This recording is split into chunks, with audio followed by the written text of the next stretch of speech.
जय माँ काली। कैसे हैं आप सभी लोग। मेरे चैनल शिव शक्ति की बेटी में आप सभी का स्वागत है। आज हमारा जो विषय है वो है कि जिसकी कुल देवी शीतला माता होती है तो उनकी हम पूजा किस दिन और किस तरीके से कर सकते हैं। ठीक है, तो शुरुआत में करूँगी कि मुझे कमेंट आया था कि मेरे घर की जो कुल देवी हैं वो शीतला माता भी हैं, माँ काली भी हैं और माँ अम्बे भी हैं, तो हम कैसे भोग लगाएं। तो देखिए, सबसे पहली बात तो कि कुल देवी जो होती हैं वो एक ही होती हैं। ठीक है, अगर बहुत कम रेयर केस में, जैसे कि क्या होता है कि कभी कभी शादी ब्याह या हम कुछ करते हैं घर में, तो हम एक देवी के साथ साथ में किसी और जगह भी वहाँ पूजा चढ़ाई जाती है, तो वो दोनों देवी जो होती है वो साथ चलती हैं घर में, तब ऐसे में कुल देवी एक से ज़्यादा होती हैं।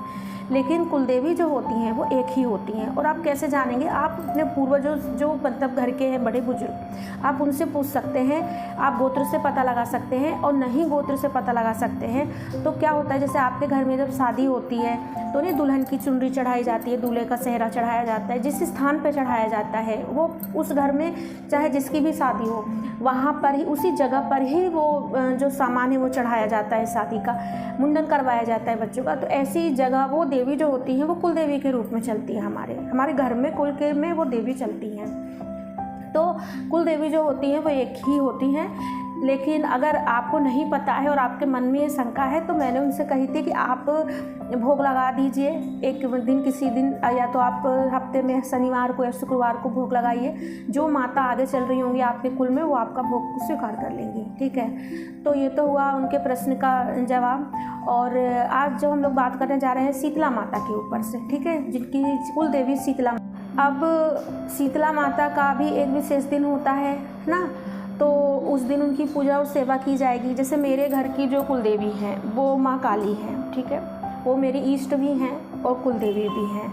ईष्ट है मतलब कि ईष्ट मेरे शिव जी हैं, लेकिन उन्हीं ने मुझे माता तक पहुँचाए हैं। तो मैं जितना शिव जी को मानती हूँ, जितना शिव जी हैं उतने ही माता भी हैं।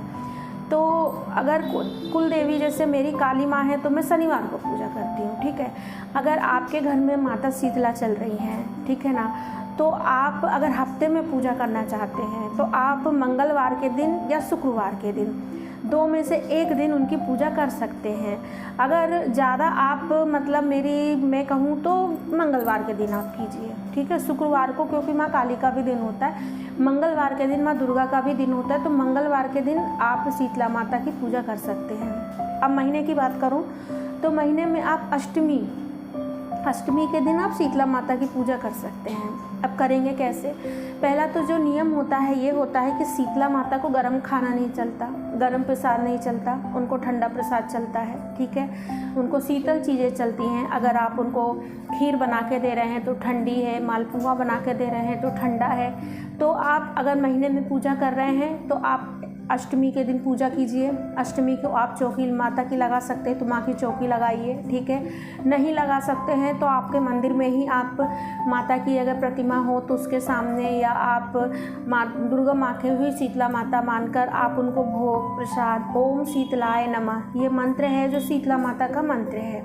आप ओम शीतलाय नमः मंत्र जो है उसकी 108 जाप कर सकते हैं, एक माला कर सकते हैं। और माता को ठंडा खीर का प्रसाद लगाइए, सिंदूर लगाइए, उनको लाल कलर की चुनरी चढ़ाइए। ठीक है, उनको पूरा भोग प्रसाद चढ़ाइए, उनके हवन कीजिए, उनको सीधा भोग दीजिए। सीधा भोग मतलब कि आप पान पे जो लौंग सुपारी, 2 लौंग 2 सुपारी 2 बतेसा 1 सुपारी करके आप भोग दीजिए। अंगियारी पे भोग दे सकते हैं आप, 2 लौंग 2 सुपारी और बतासे का आप अंगियारी पे भी भोग दे सकते हैं। ये जो भोग होता है ये बहुत अच्छा होता है जो डायरेक्ट हम भोग देते हैं अंगियारी पे या पान पे, क्योंकि कई लोगों का कहना होता है कि भोग जो है वो कहीं हमारे देवता ग्रहण कर रहे हैं कि नहीं। तो इस तरीके से भोग देने से आपका जो भोग है वो डायरेक्ट आपके देवता तक जाता है। ठीक है, तो आप ऐसे भोग दीजिए, उनकी पूजा कीजिए, उनकी आरती कीजिए, उनके भजन गाइए। कहने का मतलब ये है कि आप महीने में एक दिन या हफ्ते में एक दिन नहीं कर सकते हैं हफ्ते में, तो महीने में कम से कम एक दिन अपने कुल देवी की पूजा कीजिए।